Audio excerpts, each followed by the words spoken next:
YouTube, what it do, man? It's your boy Benji, and we are back in between the ropes. And if any of y'all are feeling just like me, I completely forgot that we were with the wackos on a Tuesday. But look, man, I do want to appreciate each and every one of y'all for allowing us to hit over 800 subs, man. We vibing, we rocking out.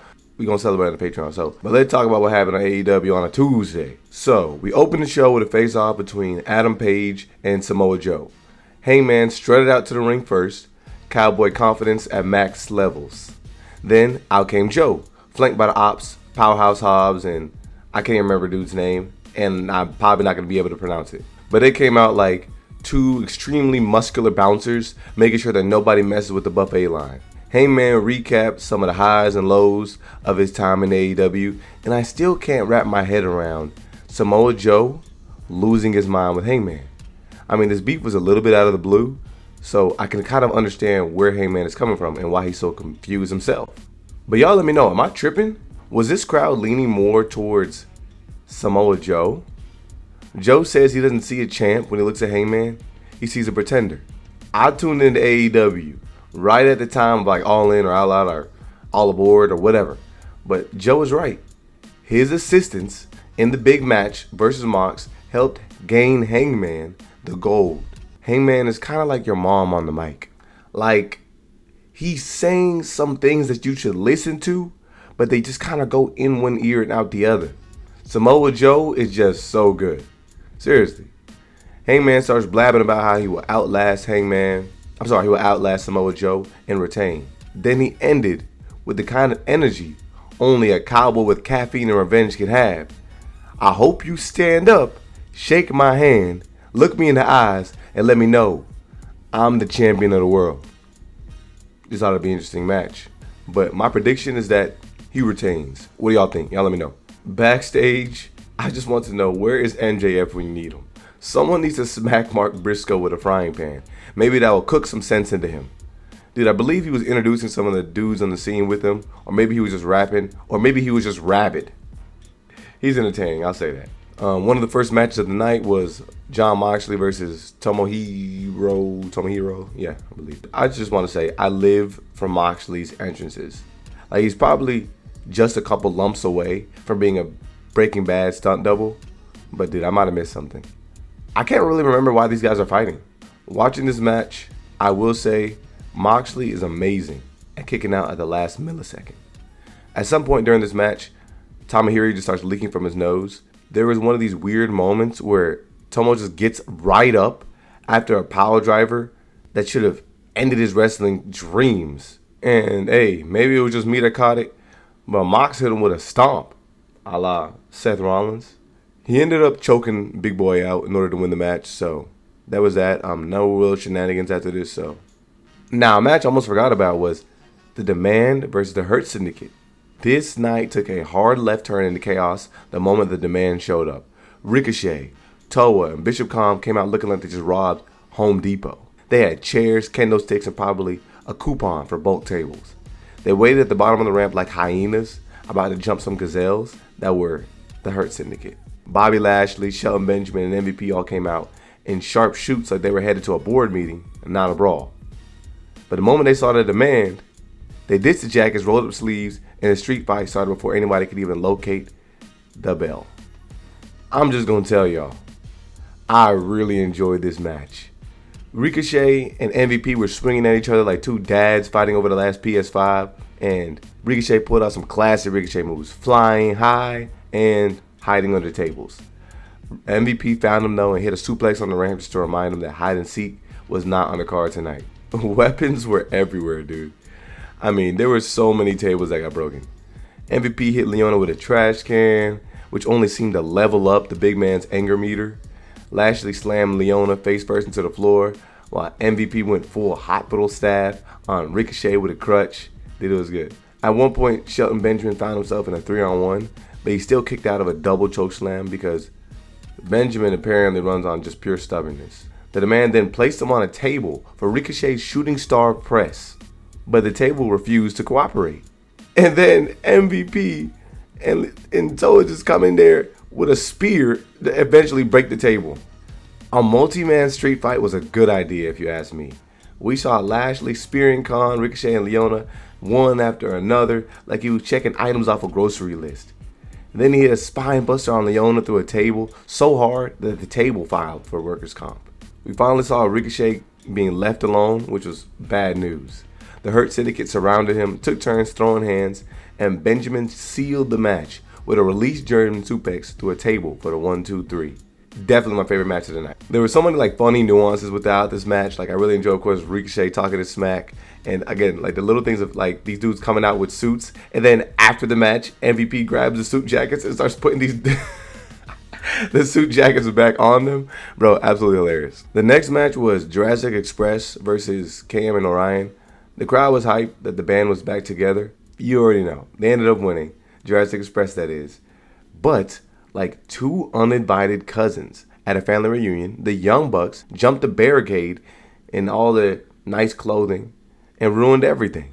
They dragged Jack Perry out of the ring and threw him into the guardrail like he owed them merch money. Luchasaurus tried to step in with a double goozle, which was like a giant hand choke thing. But the Bucks went straight for the Jurassic Jewels. One low blow. Boom. BTE trigger. Perry tried to crawl back into the ring, showing the bravery of a man who probably regretted his life choices. And he got double super kicked back into next Tuesday. Nick Jackson picked up the mic like a man about to drop a diss track and said, "Hey Jack, in the wrestling business, this is a callback." Now, a lot of y'all informed me a little bit about Jurassic Express, so I'm kind of interested to see this callback. Maybe I'll catch it with the crew. But he literally dropped Perry with the mic. That was crazy. Talk about punctuation. But then Nick was not done. He mentioned at Wrestle Dream, Jurassic Park versus the Young Bucks. It should be a solid match. I mean, the Young Bucks are literally starving for a money moment. If you remember, these dudes went broke. We then got to see Kyle versus Kyle. Kyle Fletcher, flanked by Don Callis and Lance Archer, aka his emotional support unit. Kyle Fletcher strutted to the ring, looking like a man who had just gotten a 5-star Yelp review for arrogance. Right out of the gate, the other Kyle O'Reilly, tried to turn the match into a jiu-jitsu clinic, grinding Fletcher into the match like he was about to turn him into fine powder. The match ended with trauma on trauma. Not one, but two brain busters from the Protostar to retain. It really got messy after the match. There were plenty of people headed to the ring, including Mark Briscoe, who ended up getting himself a match against Kyle Fletcher. When you got the gold, sometimes you just can't get rest. Speaking of gold, Mercedes Moné got a title defense against LACEY Lane. We got to see the CEO fight against a random, but this random was the AEW debut of LACEY Lane, who called this opportunity a dream match. Well, I'll tell you one thing, she got put to sleep after a MONE maker from the woman with all the Infinity Stones, championship belts. It was a solid match for sure, but we kinda all knew what time it was. No way Mercedes was losing. But it did, I think, remind a lot of people that Shorty can hoop. She can hoop. And I'm so glad that she's getting an opportunity to do the singles run because, dude, y'all remember, probably a lot of y'all don't remember. She was in the WWE and just recently was released. She never got any time to do anything, but of course, anytime that her and her partner were on stage, they put on a show. The matches just kept on coming, and we saw Okada and TEKESHITA versus BRODIDO. The tensions just continued to ride amongst TEKESHITA and Okada, but they were able to find themselves a way to win. Okada ended up interrupting TEKESHITA's run and finisher attempt in order to tag himself in and secure the win. Because sometimes when you're the champ, you just got to take things in your own hands. I understand you completely, Okada. No room for error. TEKESHITA was pissed, but dude, the sequence that he had in the middle of the match with Brody kicking out of German suplexes and blue thunder bombs at a 1 count should have shown anybody that you can't get the job done, brother. But of course, these two were heated after the match, and it's obviously going to mean a lot. I don't know how Don's getting it done. He's dad of the year for sure. Backstage, we saw Willow and Jet Speed talk smack about FTR and Stokely. The camera then flipped to Stokely, mentioning that there's one person that he simply can't respect. Willow Nightingale. Look, I know a lot of y'all told me that he has passed with her. He used to manage her or something like that. I'm probably going to look into that story too. But apparently she's personally responsible for Dax Harwood's loss to Kevin Knight last week. And Stoke is still bitter about it, like somebody stole his favorite nachos. He's always extremely entertaining. He mentioned that everyone wants to laugh and joke about how I don't get hoes. Well, guess what? You don't need hoes when you got two bad biddies. Two bad biddies that hate Willow Nightingale as much as I do. Oh my goodness. Megan Bain. That's a woman. Hey, look, but apparently they're going to have a really big match with a lot of people in it next week, or actually on Saturday. In the main event, Pac made his long-awaited return to face Orange Cassidy in a heated one-on-one match with no allies allowed on ringside. Cassidy tried the usual mind games, but Pac quickly overpowered him, focusing on grounding, OC, and controlling the pace. Cassidy fought back with some of his signature quick strikes and creativity. He turned Pac's power moves into counters, including Stun Dog Millionaires and DDTs and Orange Punch through the Timekeeper's table after diving with his hands in his pockets. Dude, Pac countered with brutal offense, including a Falcon Arrow on the floor and then a Tombstone Pile Driver amongst the fans, and even kicked Cassidy down the stairs. Just when it looked like Pac was going to finish things, Darby Allin appeared and handcuffed his ankles to the barricade, giving Cassidy enough time to recover. Pac barely made it back to the ring before he ended up getting caught in a cradle, and Cassidy secured the shocking win.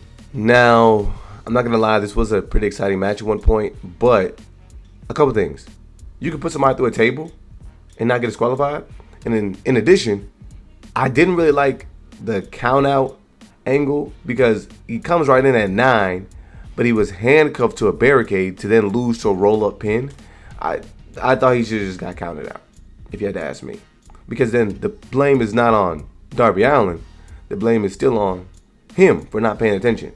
Because once he gets back into the ring, or once he escapes the handcuffs, it is what it is. But of course, this is going to upset Daddy Moxley.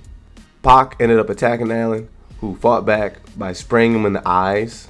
He even tased Wheeler Yuta and nearly lighted a cocktail before being tackled by security. And you know, if I'm talking about Darby Allin, I ain't talking about no Shirley Temple. He was about to blow the place up. Y'all let me know. Is Darby Allin just starving for attention at this point? He's doing all he can to get in the heads of the Death Riders. It is interesting to me, though, that this dude always finds an opportunity to attack these guys. And even though they're supposedly running AEW and so many people are fearful of them, it's one guy taking on 10. I do like it, though, because, again, he's been strategic in the way that he's interfered in a lot of their matches, as well as done little things to assert his presence. And this has been going on for months. But he's able to sneak in, do some damage, and get out. If I were looking at that match again, I would prefer that he would have just got counted out. We love to rate things. Yay? Nay? Somewhere in the middle? Okay? All in all, I like this episode. I'm going to have to give it a yay. It was an exciting episode. But you know what I thought about? Did any of y'all see Andrade in today's episode? Is he gone already? But y'all let me know what y'all thought about this one. Shout out to y'all for getting us to over 800 subs. More content is on the way. Preach.